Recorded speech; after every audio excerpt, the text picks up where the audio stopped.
Suppose you've built a beautiful, dynamic, discrete choice model to understand some important economic behavior. You hit estimate, and your computer tells you that it will take weeks to estimate. Sound familiar? What if I told you that there is a computational method that can reduce your estimation time from weeks to literally minutes? Today, we'll be introducing one of the most important computational contributions to econometrics. That's conditional choice probability estimation. Let's recall from our prior video series about why dynamic discrete choice models are brutal in the first place. When people make decisions today, they're not only considering today's payoffs, but also the future implications of their actions. As we discussed with the famous bus engine replacement problem, the person deciding whether a bus engine needs replacing understands that the replacement decision will reverberate into the future in terms of the future maintenance costs. This forward-looking behavior creates the Bellman equation that we talked about in our last mini-series. The Bellman equation is a recursive object that defines the value that we have today and breaks it down into the current period value and the future or continuation value from taking the decision that we make today. And as you recall, we have to solve this using backwards recursion if we have a finite horizon problem. And we went through the estimation algorithm for doing this. We have to guess the structural parameters, then we have to solve backwards these conditional value functions using the Bellman equation. And then once we've solved for the conditional value functions, we can get the policy function, which is the optimal choice probabilities at every state in our model. And then once we've done that, we can update our likelihood value, comparing it to the actual choices made in the data, and then use that to update our parameter guesses, and then repeat these steps until we've converged. The problem with this approach is that as we make a more and more realistic model with greater numbers of states, the computational burden explodes. That's how we can quickly get to a model that requires days or even weeks of computational time. This is the infamous curse of dimensionality. As the state space grows,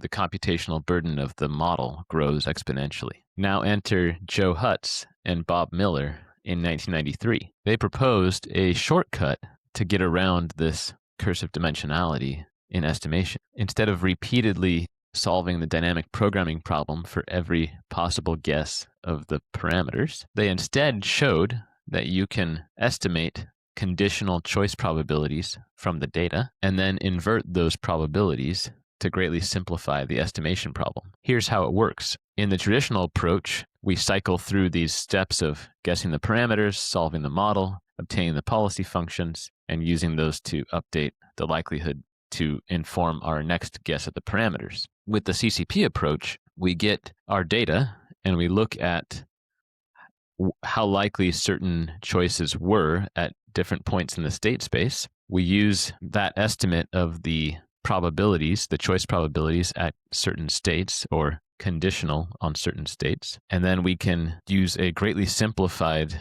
likelihood function to estimate the structural parameters. And the real magic comes in the simplicity of this formula when our choice shocks our type 1 extreme value. We get that the log odds ratio between the choice probabilities for any two options is exactly equal to the difference to conditional value functions for those same two options. This means that we can infer our structural conditional value function differences by simply looking at the data. Let's build some intuition for this with a simple example from the bus engine replacement problem. On the left is the raw data that tells us how many miles the bus traveled and whether the engine was replaced. On the right is the choice probabilities at different mileage bins. The intuition is that by observing how likely a replacement was at a given engine mileage level, we can infer how valuable the replacement action was at that particular mileage value.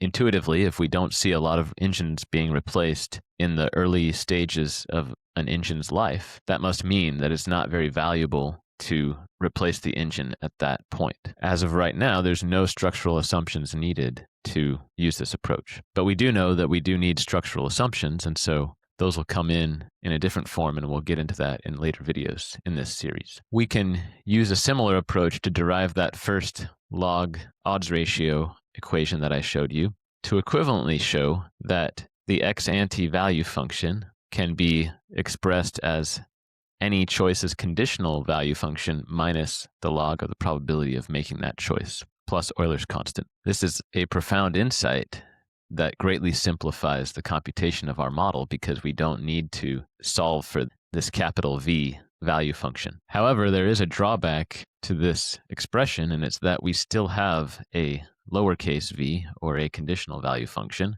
which itself still has a recursive structure. This Hotz-Miller approach to inversion greatly simplifies the problem, but it doesn't entirely break the recursive nature of this dynamic optimization problem. As you can see in this final slide, we still have the capital Vt plus 2 entering the lowercase vt plus 1. So how do we break this recursion without falling back into the same computational problem that we are trying to get out of? This is where the structure of our model comes in handy. For certain types of problems, we can make clever normalizations that undo the recursion part of our problem, or that eliminate the recursive structure. Then we can greatly simplify our estimation by employing a two-stage estimation problem, where in the first stage we estimate the conditional choice probabilities, and in the second stage we leverage those on our simplified conditional value functions to estimate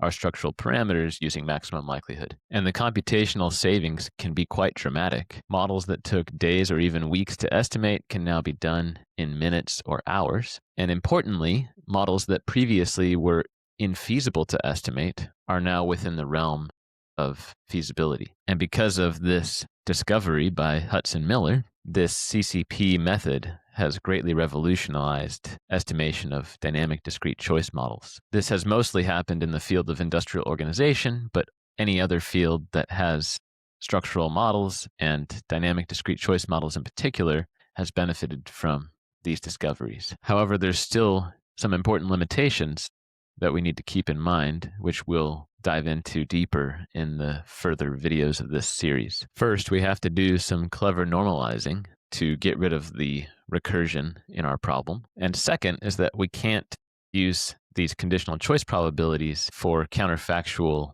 exercises or policy experiments. And the reason for that is that we don't have the data from that counterfactual world that we're trying to simulate. So in this case, we may still need to do backwards recursion. This is our introduction to conditional choice probability estimation. In the next videos in this series, we'll go into the mathematical details of the Hotz-Miller inversion approach. We'll talk about how this approach can be used to simplify the Rust bus engine model. We'll talk about when and why CCP estimation works best, and we'll talk about other implementation details and best practices. CCP estimation dramatically changed how we estimate dynamic discrete choice models. So if you're working with these models, understanding CCPs is essential. I hope to see you in the next videos in this series.